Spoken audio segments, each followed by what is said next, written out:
Pleased to be joined by Erik Vance, head coach of the South Plains College Track and Field program. Coach, we didn't know 60 days ago if we'd ever get to this interview or this point. We'll kind of take a step back. You hosted a couple meets. You had some big performances. Put yourself in a great position headed to Kansas for the indoor national meet.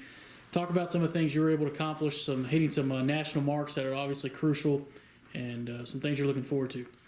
Well, you're right. 60 days ago, 100 days ago, you're never sure that we were actually going to get here. I mean, honestly, coming down to some, pre-travel testing yesterday, we still didn't know whether we were going to get there this next weekend. And thankfully, we're really fortunate. We were able to have some good meets. Ended up hosting 3 meets out here.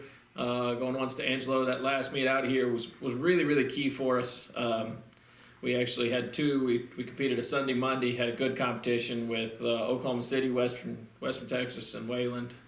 Came out the first day, and then kind of had a duel with Western Texas the second day. But we got some things done that we had to get done. And one thing that really happened, I think, at those 2 meets is this bunch of kids really flipped a switch and decided it was time to really kind of get that feel of competition back. It was a struggle early because it's just not a normal season. So we kind of got that feel of competition back, and looked like a team that can go be very, very competitive this weekend. You're ranked in the top 5 on both sides. We'll kind of break it down. Obviously, on the women's side, you have Onara, an All-American, defending national champion. She'll obviously play a big role come Friday and Saturday. Talk about what you're expecting from the women's side and some people who need to, hit some marks to get where you want. We do have some individual folks that really need to, do some things. But at the end of the day, our talking point has been and will continue to be, everybody that's getting on that bus, we need them to win a title. Yeah. Like there's nobody that's getting up there to travel that could not, or that is not potentially somebody that we're going to need to win. And we've won the last title we won by 2 points. Yeah. And, we've been close, we've been in some ties, we've done some things to kind of get ourselves back in that conversation. We've got 2 teams that can go up there and win, but we need everybody, whatever their role is, whether that's, running a relay leg, whether that's, getting a 6th, 7th, 8th place finish, or whether that's winning 1-2 events. We need all of them to do what we need them to do. Obviously, on that second day of the meets we hosted, you kind of saw a level of competitiveness that you were kind of hoping for. It was quite obvious on the track, despite not having 10, 12, 15 teams there. Do you expect that to carry over when this group gets into that track and sees, hey, it's go time? Do you feel that will carry over? I really do. I think that you can see it. You can see it in their eyes. You can kind of see the excitedness. You can kind of see that competitive fire.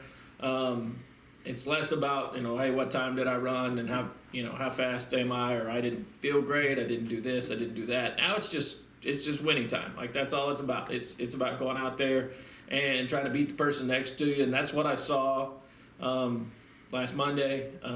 That's what I've seen in how we've worked since then. That's what I've seen in kind of how they talk about what they want to do at the national meet. So I think we've got it turned on, and it's just a matter of executing when we get down to pit. Personally, and for some of these kids who were here last year, obviously your outdoor season got cut. You didn't get to compete for a championship last year, but everything your program's been through, you're going to get another shot. How good does that feel, and how can you see that relaying in the kids? I think we've got a bunch of kids that are hungry. Yeah. We had 2 competitive teams last year, ended up 3rd and 3rd, and 2 teams that I really thought were built for outdoor versus indoor.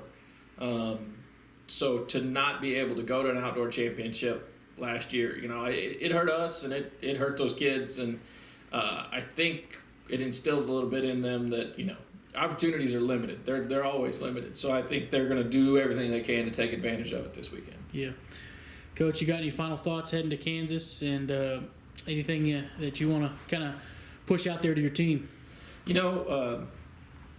The big thing is we know what we can do. We know what we've done thus far and what we're capable of. I think we're capable of a lot more than what we might get credit for in some areas.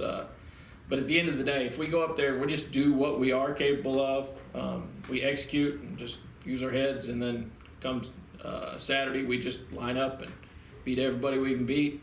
I think we're going to be tough to contend with this weekend. Yeah. Talk about the schedule. We're rolling Friday, obviously carries over to Saturday. We'll have prelims and some finals of field events and such on Friday, and then all your finals, essentially your running events and some other field events will be Saturday. Live results as well? Yes. Okay, great, good deal. You can find all that at spctexans.com. Previews, recaps, live results.